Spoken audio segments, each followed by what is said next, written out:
सभी सहकारियों को मेरा जय भीम। हम महात्मा ज्योतिबा फुले के जीवन के बारे में कल डिस्कशन हो चुका है। आज हम उनका एजुकेशन फिलोसॉफी के बारे में डिस्कशन करेंगे, जिसमें सबसे महत्वपूर्ण किसान का कोड़ा बुक में उन्होंने लिखा विद्या बिन मती गेली। तो इस कविता का पे बैक टू सोसाइटी प्रोग्राम द्वारा जो इंटरप्रिटेशन किया गया है, जो कि बहुत ही महत्वपूर्ण है, तो हम उसको डिस्कस करेंगे। तो विद्या बिन मती गेली यानी कि विद्या बिना मती गेली। तो ये मति का मतलब क्या है? विद्या के संपूर्ण निषेध के द्वारा हमारी सोचने की क्षमता एवं भाव शुद्धि को बलात् नष्ट किया गया। We have lost our ability to think and develop emotional intelligence in the denial of education और the force ignorance.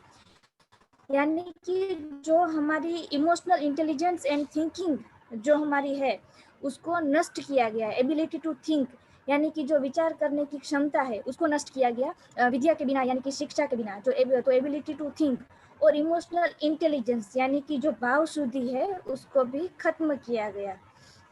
Emotional intelligence यानी कि हम कई बार इमोशंस में बह जाते हैं और सही समय पर सही डिसीजन नहीं ले पाते। लेकिन जब हम उस इमोशन के माहौल में ही अगर हम बुद्धिमत्ता से डिसीजन ले, तो हम कोई गलत डायरेक्शन में नहीं जाएंगे और सही परफेक्ट डिसीजन हम ले पाएंगे। तो उस भाव शुद्धि जो हमें इमोशन से बाहर निकालता है और सही डिसीजन के लिए हम हमारी बुद्धिमत्ता का उपयोग करते हैं। तो इस इमोशनल इंटेलिजेंस के द्वारा हमें खुद को कंस्ट्रक्ट करना है और सही डिसीजन की तरफ लेके जाना है। तो ये विद्या के बिना, शिक्षा के बिना हमारी ability to think and emotional intelligence दोनों छीन लिया गया। मति बिना नीति गेली यानी कि विचार करने की क्षमता व भाव शुद्धि के कार्य संपूर्ण निषेध से हमारी स्वशासन, साधुता, नीतिमत्ता को नष्ट किया गया। We have lost our process of self-governance in denial of ability to think and develop emotional intelligence। क्योंकि हम हमारी जो सोच विचार करने की क्षमता है, उसको छीन लिया गया, हमारी भाव शुद्धि को छीन लिया गया। इसीलिए जो हम सेल्फ गवर्नेंस यानी कि जो स्वशासन करने की हमारी क्षमता है, उसको हमने गंवा दिया है, उसको हमने लॉस्ट किया है। इसीलिए मति बिना नीति गेली। तीसरा है नीति बिना गति गेली। स्वशासन और साधुता, नीतिमत्ता के अभाव में हमारी प्रगतिशीलता व समृद्धशीलता का ह्रास होता गया। We have lost our process of dynamism in absence of the self governance. यानी कि स्वशासन न होने के कारण, हमारा स्वशासन न होने के कारण हमारी जो प्रगतिशील और समृद्धशीलता है, उसको हमने गवा दिया है। तो इसी कारण नीति बिना गति गेली और गति बिना वित्त गेले। क्योंकि हमारा जो समृद्धशीलता और गतिशीलता है, उसके कारण तदनंतर परिणामतः गतिशीलता और समृद्धशीलता के अभाव से वित्त व्यवस्था का ह्रास होता गया और नष्ट हो गई। We have lost our financial system in the absence of the process of dynamism. यानी कि जो हमारी डायनामिज्म यानी कि जो समृद्धशीलता और गतिशीलता है, उसके अभाव क्यों हुआ? क्योंकि हम जो नीति नहीं हम संभाल पाए। इसी वजह से हमारा आर्थिक जो वित्त व्यवस्था थी, वो भी खत्म होती गई, उसको भी नष्ट किया गया। और इसीलिए मति बिना वित्त, नीति बिना वित्त गिले, वित्त बिना शूद्र खचले। यानी कि जो हम वित्त व्यवस्था के नष्ट होने से शूद्रों का भयानक अधपतन अथवा अनर्थ हो गया। Shudras downgraded was caused in the absence of the financial system. क्योंकि हमारी जो आर्थिक वित्त व्यवस्था है, उसके नष्ट होने से हमारा अधपतन हुआ और एक बहुत अनर्थ हुआ। इतने अनर्थ एक अविद्या ने केले। इतने अनर्थ सिर्फ एक अविद्या के कारण हुआ, क्योंकि हम शिक्षित नहीं थे, हमारे पास शिक्षा नहीं थी। हम शूद्र एक भयानक अधपतन केवल अज्ञानता और शिक्षण के निषेध के कारण हुआ है। And all this downgradedness were caused only by the cause of ignorance or by the denial of education or forced ignorance। यानी कि इसी एक अविद्या के कारण इतने सारे जो हमारी अज्ञानता और हम भयानक जो अधपतन हुआ है, वो हमारी अज्ञानता और शिक्षा के निषेध के कारण हुआ है। और ये हमें बताती है कि हमारे लिए शिक्षा का कितना महत्व है। हमारी जो ability to think and emotional intelligence छीन ली गई, जिसके कारण हमारा स्वशासन भी हमारे हाथ से गया। जो हमारी वित्त व्यवस्था थी, वो भी हमारे हाथ से गए, और इसी के कारण जो हमारी गतिशीलता और समृद्धशीलता थी वो भी खत्म कर दी गई। और इन सभी असमानता का मुख्य कारण था कि हमारे पास विद्या नहीं थी, हम अविद्या से ग्रसित हो चुके थे, और इसीलिए हम शूद्र बने, हमें एक स्लेवरी कल्चर में कन्वर्ट कर दिया गया। तो इस तरह से महात्मा ज्योतिबा फुले ने हम तक शिक्षा का एक बहुत ही महत्वपूर्ण हमें आदर्श दिया, एक कविता के द्वारा हम तक पहुंचाने की कोशिश की कि विद्या का कितना महत्व है।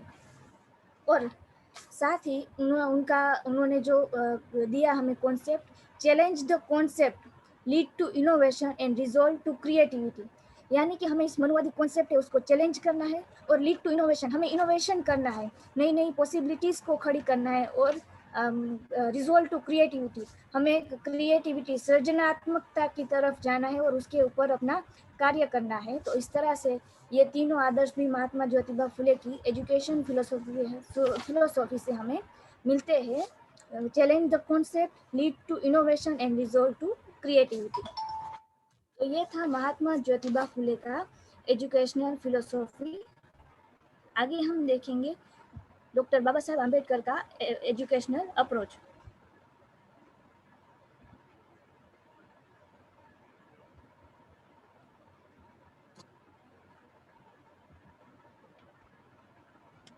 डॉक्टर बाबा साहब आम्बेडकर ने हमें 3 महत्वपूर्ण सूत्र दिए, एजुकेट, एजिटेट एंड ऑर्गेनाइज। यानी कि हमें शिक्षित बनना है, संघर्ष करना है और संगठित भी बनना है। तो इसका क्या मीनिंग है, इसके बारे में हम डिस्कशन करेंगे। तो जो पीबीएसपी के द्वारा हमें इसका इम्पोर्टेंस एक्सप्लेन किया गया है।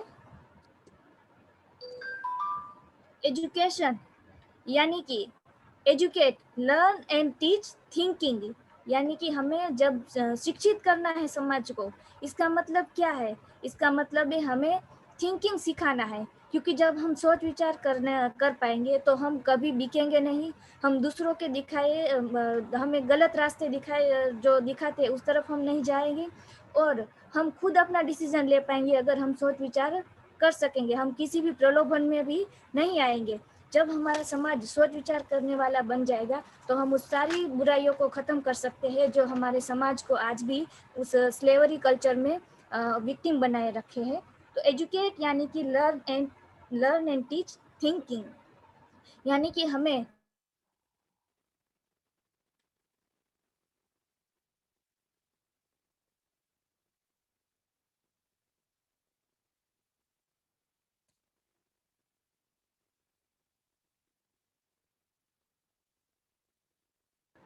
सॉरी नेट अनस्टेबल था। एजिटेट यानी कि लर्न एंड टीच पॉसिबिलिटीज। यानी कि जब हम एजिटेशन करते हैं, जब कोई भी आंदोलन चलता है तो हमें वो पॉसिबिलिटीज दिखाता है कि इसके पीछे क्या पॉसिबिलिटीज है, और अगर हम उस पॉसिबिलिटीज को देखते हैं तो ही हम उस आंदोलन को आगे चला भी सकते हैं, उसमें ज्वाइन भी करते हैं और उसको सफल भी बना सकते हैं। तो इसीलिए हमें उन पॉसिबिलिटीज को देखना है। जब हम उस पॉसिबिलिटीज को देखेंगे, उस संभावनाओं को देखेंगे, तभी हम उस एजिटेशन को सफल बना सकेंगे और इसको समाज के लिए उपयुक्त तरीके से हम एजिटेट कर सकते हैं। तो लर्न एंड टीच पॉसिबिलिटीज। तीसरा है organise, learn and teach creativity. यानी कि जब हम संगठित होते हैं, जब हम समाज के लिए कुछ कार्य करने के लिए सोच विचार करते हैं, जब ग्रुप बनता है तो हम उसमें समाज में कहाँ कमतरता है और किस तरह से हम नए रास्तों को डिज़ाइन करके, डिज़ाइन अ वे फॉरवर्ड जाके क्रिएटिविटी के साथ हम समाज को आगे लेके जा सकते हैं। जैसे कि महानायक कांशीराम साहब ने देखा कि जो जाति व्यवस्था है वो इन लोगों ने इतनी रिजिड बना दी गई है और ये लोग अपने बेनिफिट के लिए यूज़ करते हैं, लेकिन उन्होंने इसके ऊपर सोचा और क्रिएटिविटी अपने दिमाग में उन्होंने क्रिएटिविटी खड़ी की, एक पॉसिबिलिटी खड़ी की, और उन्होंने जातियों को इकट्ठा करने का प्रयास किया और जातियों को इकट्ठा करके बहुजन समाज के बेनिफिट के लिए इसके ऊपर कार्य किया। तो इस तरह से एजुकेट, एजिटेट एंड ऑर्गेनाइज, ये 3 सूत्र हमें डॉक्टर बाबा साहब आम्बेडकर ने शिक्षा के लिए दिए थे, जिसको हमें समझना है।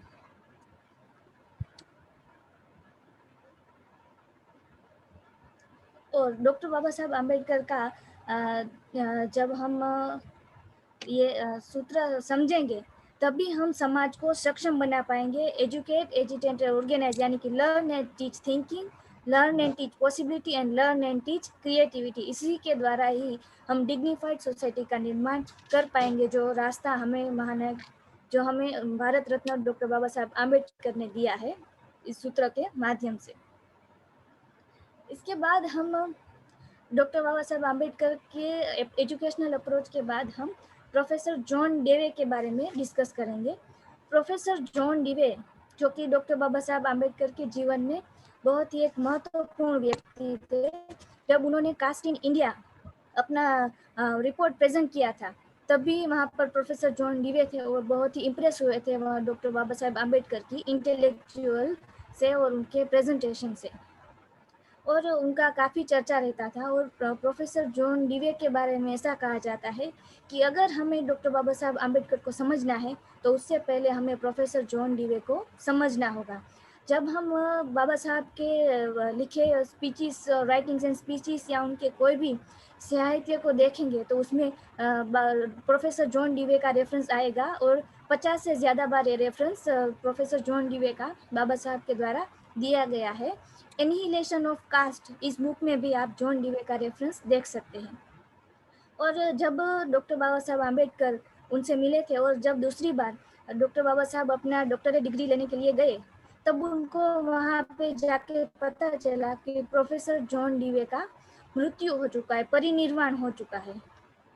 तब बाबा साहब बहुत दुखी हुए और उन्होंने अपने पत्नी सविता माई को पत्र लिखा दूसरे ही दिन, और उन्होंने कहा कि I owe my all intellectual life to professor John Dewey, यानी कि मैं मेरा पूरा बौद्धिक जीवन प्रोफेसर जॉन डेवे को समर्पित करता हूँ, और उन्हीं के कारण मैं ये मेरा जो बौद्धिक जीवन है मैं उसको समर्पित करता हूँ। तो प्रोफेसर जॉन डेवे बाबा साहब के जीवन में बहुत ही महत्वपूर्ण व्यक्ति थे, और उनकी जो एजुकेशन फिलोसॉफी थी वो भी बहुत ही महत्वपूर्ण थी। और इस समय उस समय में एक बहुत ही प्रचलित एजुकेशन सिस्टम थी, फिलोसॉफी थी, जिसको एजुकेशन सिस्टम में पूरे विश्व में माना गया था, फॉलो किया जाता था। तो प्रोफेसर जॉन डेवे की जब हम एजुकेशन सिस्टम की बात करते हैं, जो जिसमें वो अपना एक डेफिनेशन देते हैं, जिसके बारे में हम डिस्कशन करेंगे। उनका जो फिलोसॉफी है वो mostly basically depends on experience, यानी कि एक्सपीरियंस क्या है, व्हाट इज एक्सपीरियंस। लेकिन इससे पहले हम उनकी एक डेफिनेशन लेंगे एजुकेशन के ऊपर, और उसके बाद हम आपको एक्सप्लेन करेंगे कि एक्सपीरियंस क्या है।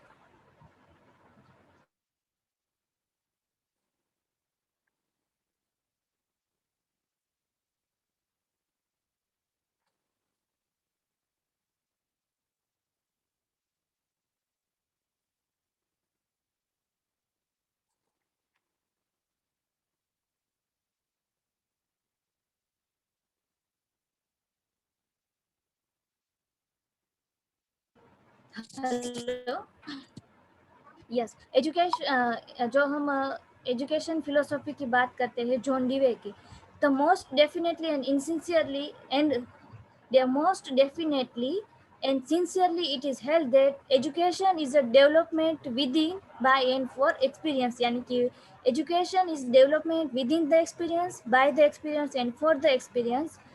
The more important it is that there shall be clear conception of what experience is, यानी कि जो शिक्षा है उसमें जब हम अनुभव के द्वारा, अनुभव के साथ और अनुभव के लिए उस शिक्षा को ग्रहण करेंगे तो वो एक बेस्ट शिक्षा रहेगी। क्योंकि जब हम एग्जाम्पल ले कि जब एक बच्चा छोटा होता है और वो कहीं भी, चाहे कोई मोमबत्ती हो, उसकी ज्योति को अगर वो छूता है और उसको थोड़ा सा वो जला हुआ महसूस होता है, तो वो फिर दूसरी बार वहाँ नहीं जाएगा, क्योंकि वो उसको अनुभव हुआ कि यहाँ से मुझे तकलीफ होती है।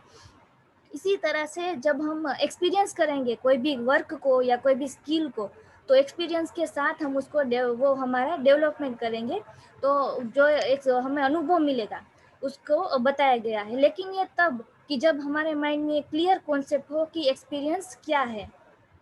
तो what is experience? Experience is equal to active plus passive, यानी कि एक्शन एंड पैसिव। एक्शन यानी कि जो हम वर्क करते हैं, एक्टिव यानी कि कोई भी हमारा कार्य है उसको हम उसके ऊपर अपना एक्शन अप्लाई करते हैं। और पैसिव यानी कि जब हम वो कार्य करते हैं तो उस कार्य के बारे में, उस एक्शन के साथ साथ हमारे अंदर जो थॉट प्रोसेस कंटिन्यू होता है उसको हम कहेंगे पैसिव। एक्टिव यानी कि trying a meaning which is made explicit in the connected term experience, यानी कि जो हमें अनुभव करना है उसके लिए हम प्रयास करेंगे, जो हमें कार्य करना है उसके लिए हम प्रयास करेंगे। और पैसिव यानी कि इट इज अंडर गोइंग, यानी कि जब वो एक्शन करते समय हमारे माइंड में उस परिणाम के लिए, उस कार्य के लिए जो थॉट प्रोसेस होगा वो पैसिव में रहेगा। तो इस तरह से जो एक्टिव प्लस पैसिव यानी कि एक कोई हमारे लक्ष्य के लिए, कोई कार्य के लिए हम एक्शन भी करेंगे, बॉडी प्लस माइंड जब साथ में कार्य करेंगे और एक्शन के साथ हम उसके बारे में, कॉन्सिक्वेंसेस के बारे में भी हमारे अंदर थॉट प्रोसेस कंटिन्यू रहेगा। तो we do something to the thing then it does something to us in return is equal to experience, यानी कि जब हम कोई कार्य करते हैं तो उसके साथ हमें उसका कोई परिणाम भी मिलेगा, वो रिटर्न हमें कोई अनुभव होगा।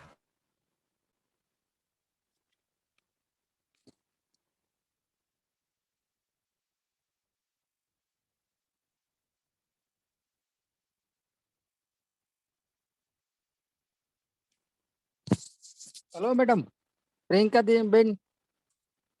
हेलो प्रियंका जी, आपका नेट नहीं, आवाज नहीं आ रही है।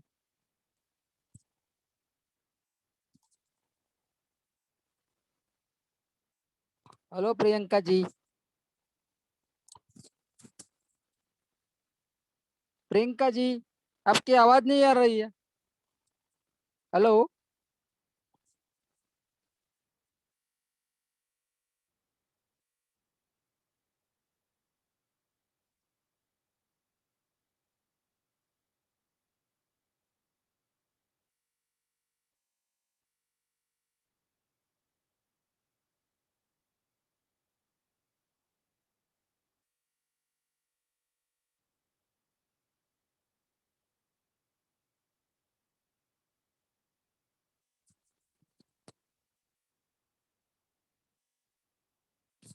हेलो प्रियंका जी, आवाज नहीं आ रही है। हेलो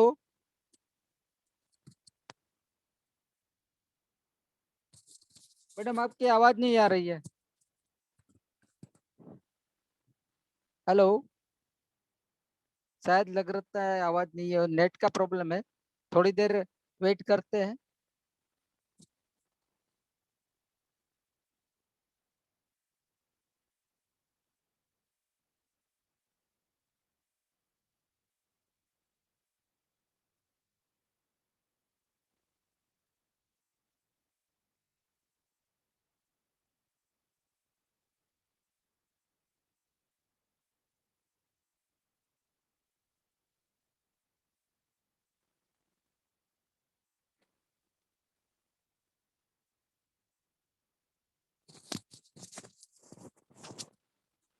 2-3 मिनट वेट करते हैं, नहीं तो आगे बढ़ाते हैं। 3 मिनट के लिए वेट कर लेते हैं। ओके।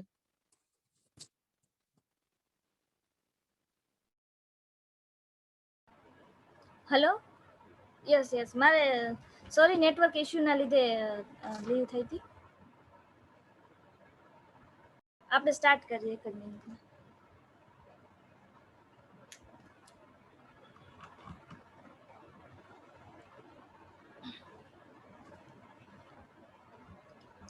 ઓકે, આપણે ડિસ્કસ કરતા હતા વોટ ઇઝ એક્સપિરિયન્સ, યાની કે એક્ટિવ પ્લસ પેસિવ એટલે કે કોઈ પણ એક્શન આપણે જ્યારે કરીએ છીએ અને એની સાથે સાથે જ આપણી સાથે આપણા માઇન્ડમાં એના વિશે જે પેસિવ યાની કે આપણા માઇન્ડમાં એક્શન વિશે કે પરિણામ વિશે આપણા માઇન્ડમાં કોઈ જે ક્રિયા ચાલુ છે એને પેસિવ અને એક્શન એક્ટિવ એટલે કે જે આપણે એક્શન લઈએ છીએ કોઈ પણ કાર્ય માટે, તો આ રીતે active plus passive is equal to experience.